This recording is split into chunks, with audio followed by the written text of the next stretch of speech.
going to present my action research proposal PowerPoint for IL632 Research in Instructional Leadership at Jackson State University. I decided on the Orton-Gillingham approach in kindergarten because this is the first year that we are implementing Orton-Gillingham countywide. Last year we did not have this program, so I thought it would be interesting to see how much better the students possibly perform using the Orton-Gillingham approach at Bridgeport Elementary for Jackson County Schools.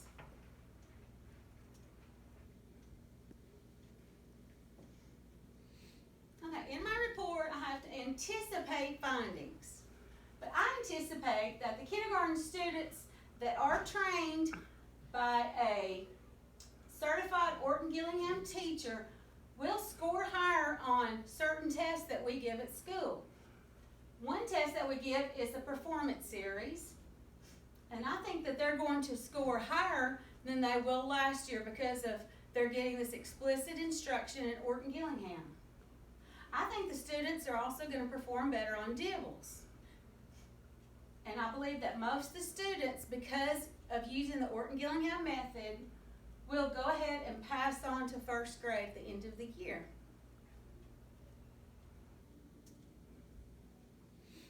All right, my introduction in my paper, I had to talk about why I wanted to do this, and it was that some of the Bridgeport Elementary kindergarten students were having difficulty learning their letters and learning their sounds.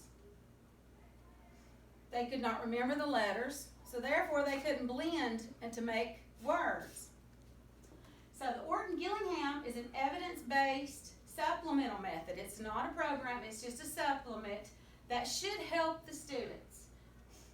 And I believe if it's applied by the trained teacher and utilized daily like it's supposed to, that all the students will start blending their letters and letter sounds to make words starting in January so they're able to read those small books by the end of the year. Okay, my problem statement was that in the past, several kindergarten students were not learning their letter names and letter sounds by the end of the year. This was causing a problem because those students may have to possibly be retained or receive more intervention.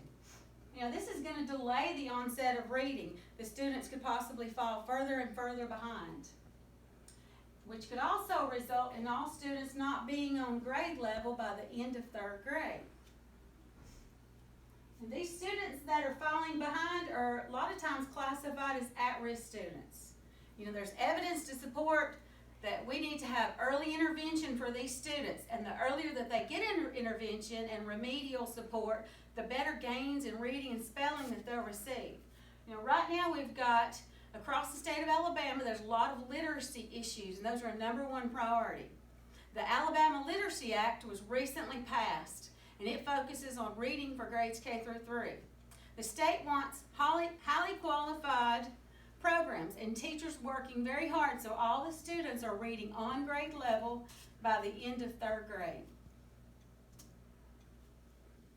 All right, this is a quote from a book that I had to research called How the Brain Works, and it said that successful teachers use a variety of methods, keeping in mind that students are more likely to retain and achieve whenever they are actively engaged in learning. And with the Orton-Gillingham method, the students will be actively engaged in small groups and in whole group instruction. Okay, some definitions that you'll see throughout my paper are Orton-Gillingham, and that's shortened a lot of times to OG method, is an explicit multi-sensory way to teach literacy. It includes 3 factors: visual, where the students see the letters every day presented to them, they repeat them, they hear the letters, and they read the letters. Auditory is the hearing of the letters and speaking. And then kinesthetic is touching. A lot of the time in OG, the students will practice writing the letters in the sand, writing letters in the air, and that just gives the students extra help with a multi-sensory approach. Now, we have just brought back dibbles in Jackson County. This is the 2nd year, and that stands for Dynamic Indicators of Basic Early Literacy Skills. You know, the purpose of DIBELS is that it gives the students a number of quick tests where we get to see data to see if the students are at risk and see if we need to do special interventions just for those students to bring their levels up. And of course, at-risk students, that goes through all the way through high school. Those are students that fall in the bottom 25% of our global scholar test is what we use for Bridgeport Elementary and Jackson County schools. All right, the subjects of the study, I'm going to use one kindergarten class this year where the teacher was trained during this summer on Orton Gillingham. The class has 13 students. That teacher received 30 hours of training, and she received a kit with everything she needed to go back to her school and work with the students. I'm going to compare that kindergarten class with the class from the previous year where the teacher received little or no instruction. Now, we were shown a few methods, but we did not get the kits, and the teachers had not been to the training yet. And I want to see the difference in these two subjects. Okay, the collection of data. We use the DIBELS testing data here at Bridgeport Elementary in Jackson County. We test 3 times a year, the beginning, the middle, and the end of the year. In kindergarten, they test on several areas. They test on first sound fluency, letter naming fluency, phoneme segmentation fluency, and nonsense word fluency. We also have Global Scholar, our performance series, and I'm going to look at the mid-year and the end-of-the-year results in reading only. We also test in math. You know, I'll be able to see how well the students have mastered their reading standards, how they rank in the class, and how they also rank in the entire nation.